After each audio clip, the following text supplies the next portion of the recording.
বর্ষায় উত্তাল ঢেউ আর ভাঙনের তাণ্ডবে ঘর ভিটেহারা করেছে বহু তিস্তাপাড়ের বাসিন্দাকে।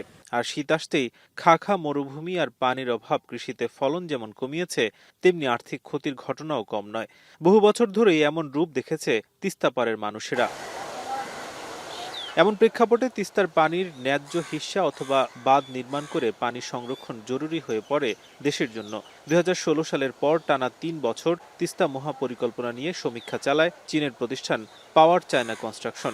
শুরু থেকে প্রকল্পে অর্থায়নের আগ্রহ দেখিয়ে আসছে চীন। তবে ভূ রাজনৈতিক কারণে বিগত দিনে এ বিষয়ে নানা জটিলতা তৈরি হয়। ২০২৪ সালের রাজনৈতিক পট পরিবর্তনের পর অন্তর্বর্তী সরকার আবারও চীনের সঙ্গে যোগাযোগ বাড়ায়। পরে ১২ ফেব্রুয়ারি নির্বাচনে বিএনপি সরকার ক্ষমতায় আসার পর ফের আলোচনায় আসে তিস্তা প্রকল্প।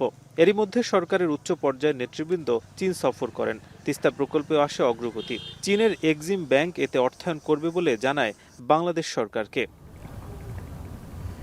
বিশেষজ্ঞরা বলছেন, শুধুমাত্র রাজনৈতিক দিক নয়, এমন প্রকল্পের কারিগরি ও পরিবেশগত দিকও সরকারকে বিবেচনায় রাখতে হবে। যেহেতু ভৌগোলিকভাবেই কিছুটা নিচু স্তরে বাংলাদেশের অবস্থান, তাই এটি যেন পরবর্তীতে ভোগান্তির কারণ না হয় সেদিকেও নজর দেওয়ার আহ্বান। একই সঙ্গে ভারতের সঙ্গে পানি বন্টন নীতি কূটনৈতিকভাবে পুনর্মূল্যায়ন করার পরামর্শ তার। বাংলাদেশের জন্য লাভজনক হবে সেইটা একটু ভালো মতো আমাদের বিচার বিবেচনা আবারও করা উচিত। কেননা একবার আপনি প্রকল্পটা হাতে নিয়ে নিলে এরপর তো এখান থেকে আপনার পিছিয়ে আসার কোনো পথ থাকবে না। কিন্তু এমন প্রকল্পে বাংলাদেশের সুবিধা কতটা? পরিবেশবিদরা বলছেন, বাঁধটির সঙ্গে আরও বেশ কয়েকটি চ্যানেলও তৈরি করা যেতে পারে, যাতে বন্যার সময় আবদ্ধ পানি চ্যানেল হয়ে বিকল্প বড় নদীর মধ্যে গিয়ে পড়ে। এতে পরিবেশগত জীববৈচিত্র্য রক্ষা পাবে। বাঁধ দিয়ে কি আমরা সেই ফ্লো ঠেকাইতে পারবো? আমরা তো বাঁধ দিয়ে যেটা একটা সার্টেন অ্যামাউন্ট অফ পানি আমরা রেখে দিতে পারবো, অথবা আমরা ওই সবচেয়ে ভালো হয় যখন ওই ইন্ডিয়া থেকে যে পানিটা আসে সেই পানিটাকে আমরা যদি ডাইভার্ট করে অন্যদিকে দিয়ে যেতে পারি।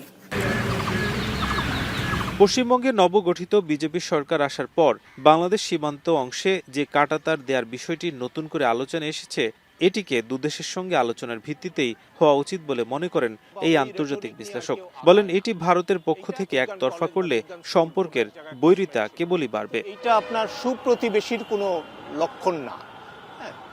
আপনার দেখেন ওই যে মেক্সিকো ইউএস এর বর্ডারেও দেয়াল টেয়াল তোলার কথা বলা হয়েছে। হ্যাঁ, এখন যদি মেক্সিকোর খরচে দেয়াল তুলে অথবা ইউএস এর খরচে দেয়াল তুলে, এটা একটা আরেকটা দেশকে বলার কিছু নাই, কিন্তু it gives a wrong signal. Bangladesh first নীতিকে মাথায় রেখেই ভারত ও চীনের সম্পর্ককে এগিয়ে নিতে হবে, এমনটাই প্রত্যাশা তাদের। নাজমুস সাকিব, এখন, ঢাকা।